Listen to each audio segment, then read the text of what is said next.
RFI Convida. As tensões entre israelenses e palestinos continuam com uma escalada de violência que não se via há anos. Para falar sobre o assunto, a RFI convida a historiadora e professora de História Árabe da USP, Arline Clemecha. Bom dia, professora. Bom dia.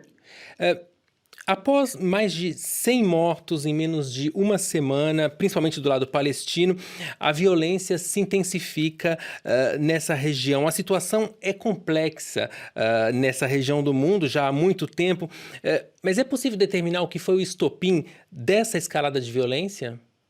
Sim, é possível. Existem alguns fatos, mas um se sobressai dentre vários, que foi o processo de expulsão de famílias palestinas de suas casas no bairro de Sheikh Jarrah, em Jerusalém Oriental.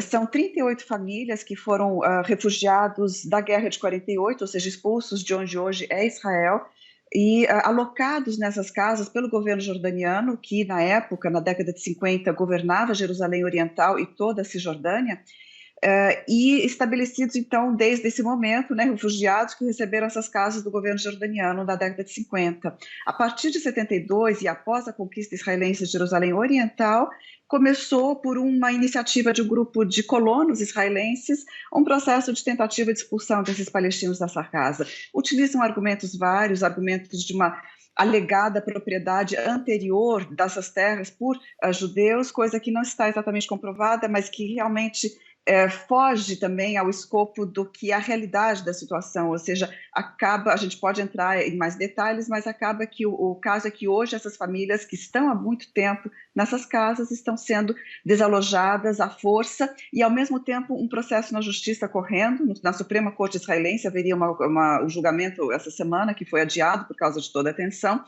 e levando, portanto, a um movimento de resistência contra esse processo de expulsão e à escalada de tensões. Existem ainda outros fatores que estão colaborando para a escalada de tensões, mas nesse momento, depois do ataque na faixa de Gaza, é como se o foco fosse desviado de Jerusalém Oriental para a faixa de Gaza que está sendo atacada. O que a gente nota com essa escalada de violência é que, pela primeira vez em muitos anos, os conflitos acontecem também em cidades nas quais israelenses e palestinos coabitavam, e não apenas na faixa de Gaza. Como a senhora vê essa mudança de configuração?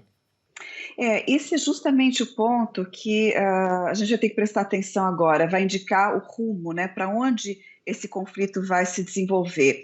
Porque em outros momentos de escalada de tensões, e até de intifadas mesmo, não tivemos o que estamos vendo agora, que é muito característico do momento atual, que é o embate de pessoas nas ruas. E não são quaisquer pessoas, na verdade, isso começou dentro de Israel e na Cisjordânia, com grupos, muitos deles com assim, aspectos fascistas, por exemplo, grupos de colonos extremistas saindo às ruas cantando morte aos judeus, o que, por sua vez, leva grupos de palestinos a revidarem também em relação a pessoas israelenses, ou seja, um embate entre civis nas ruas.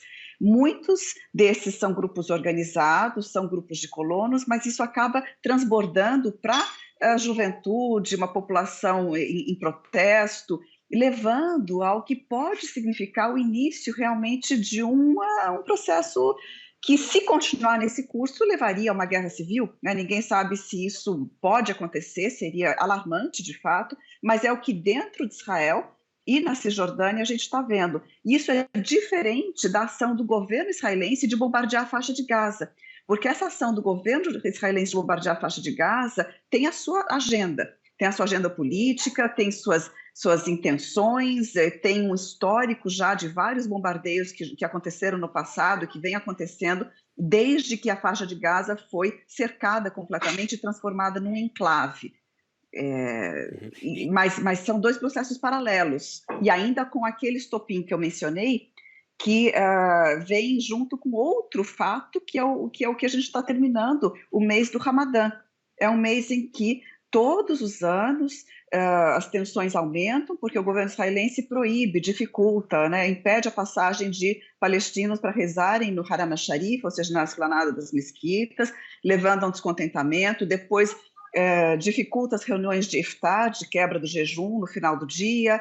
De fato, o exército já chegou a romper algumas dessas reuniões festivas, né, proibindo, jogando né, as comidas e coisas assim no chão, né?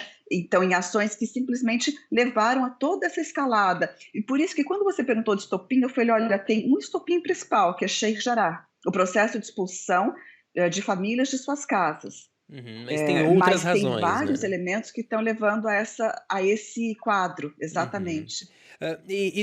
Em paralelo, se a gente olha do lado palestino, a Palestina não tem eleições há mais de 15 anos e o pleito que estava previsto acaba de ser adiado. Esse controle total do Hamas na região, que é visto por alguns como uma espécie de inércia política, pode ter contribuído para essa nova escalada de violência?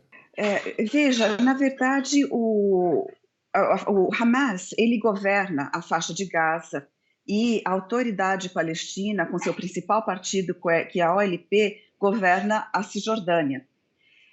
Isso desde que, após as eleições boicotadas pela comunidade internacional em 2005, que deram uma maioria para o Hamas no Conselho Legislativo Palestino, e o mundo não aceitou, Israel não aceitou, os Estados Unidos não aceitaram, a União Europeia não aceitaram, isso levou a um processo de boicotes contra o governo palestino recém-eleito.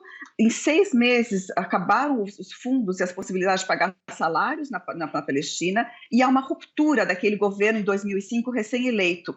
Com essa ruptura, o Hamas passou a governar ali onde era o seu berço, o seu braço forte, o seu território, que era a faixa de Gaza, e a OLP e a Autoridade Palestina na Cisjordânia. Então, essa divisão que a gente está falando é uma divisão que já vem de um processo de boicote a eleições palestinas que naquela ocasião foram livres, foram limpas e foram vigiadas pelo mundo inteiro. Hoje, o Hamas, ele continua na faixa de Gaza, ele não está inserido na Cisjordânia, não é ele que tem o controle da Cisjordânia.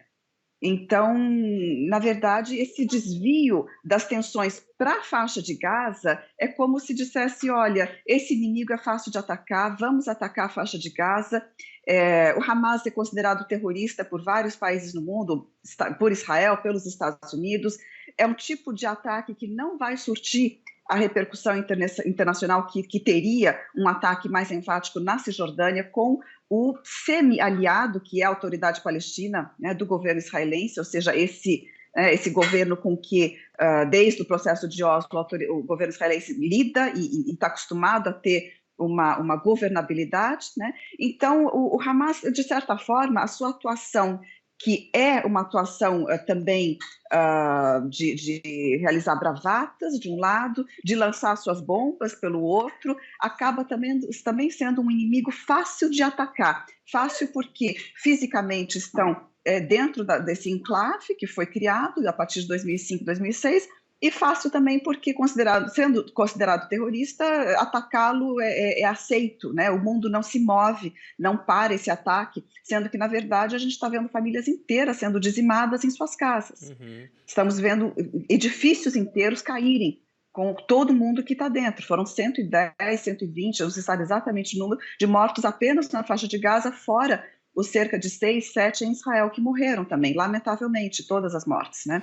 Mas e por isso que esse momento é tão complexo, porque tem todo um desenvolvimento na Cisjordânia, dentro de Israel e na faixa de Gaza. Há uma pluralidade de territórios, de cenários políticos onde o conflito está se acirrando. E desde o início da crise, os Estados Unidos se posicionam do lado de Israel, seu aliado histórico. Washington reafirmou que Israel tem direito de se defender, mas também pediu a redução da escalada de resposta. É possível dizer que essa aliança sem concessão de Washington com Israel se mantém da mesma maneira? Ou a chegada de Joe Biden mudou alguma coisa, ou pode ter mudado alguma coisa nessa relação? Não, muda uma certa retórica, mudam tendências de talvez votação em órgãos multilaterais, mas na essência o apoio continua o mesmo. E a gente está vendo isso claramente agora. Essa declaração do governo americano de que Israel tem o direito de se defender, mas, por favor, diminua o grau de violência utilizado, é o que sempre os Estados Unidos fizeram. Desde há décadas e décadas que esse é o tipo de posicionamento que, ao fim e ao cabo, significa um apoio incondicional às políticas, às ações do governo israelense, que são extremamente mortíferas, né, que estão tendo um saldo muito preocupante em termos de vidas perdidas, de tensão escalando, e essa retórica, né, de que Israel tem o direito de se defender. E por que os palestinos não têm o direito de se defender?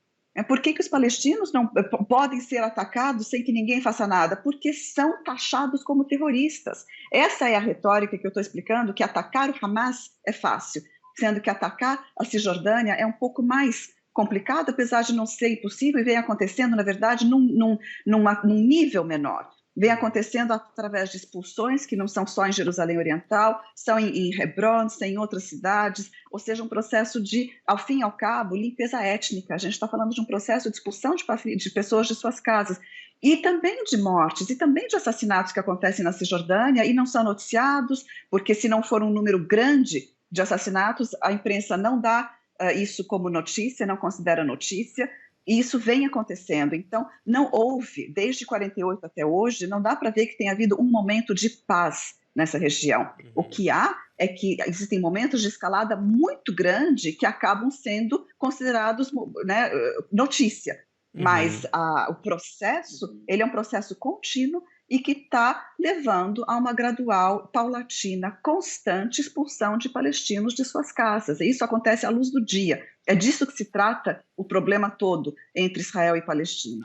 E, professora, você falou de limpeza étnica. A gente sabe que quando esse termo é usado, normalmente a comunidade internacional se mobiliza, as Nações Unidas se mobilizam. A gente sabe que o Conselho de Segurança da ONU vai se reunir nesse fim de semana, no domingo, para discutir essa crise, essa nova etapa da crise israelo-palestina. De que maneira as Nações Unidas podem intervir para tentar acalmar a situação? Há algo concreto que pode ser feito da parte da comunidade internacional representada aqui pela ONU? A única coisa seria medidas concretas, seriam o quê? Sanções econômicas, sanções políticas, seria esse tipo de atitude contra qualquer parte beligerante, mas principalmente contra o governo israelense que está atacando com esse nível de violência comunidades, cidades palestinas, levando a esse nível de morte. Mas também o Hamas, por que não? Ou seja, ações efetivas. A retórica desde 48, a retórica da ONU é a favor de uma justiça para os palestinos, né, da criação de um Estado, do fim da ocupação israelense. Essa é a narrativa da ONU. As resoluções da ONU são sempre nesse sentido, mas elas não surtem efeito, porque não são acompanhadas de qualquer medida que seja mais voltada para a implementação dessas resoluções. A lei internacional é clara. Se a lei internacional for seguida, uma solução seria possível. Não, não é impossível. O problema aqui é vontade política e vontade de fazer aplicar a lei internacional. Perfeito, então. A RF convidou hoje a professora de História Árabe da USP, Arline Clemecha. Obrigado pela participação no RF Convida, professora. Obrigada pelo convite, é um prazer conversar com vocês.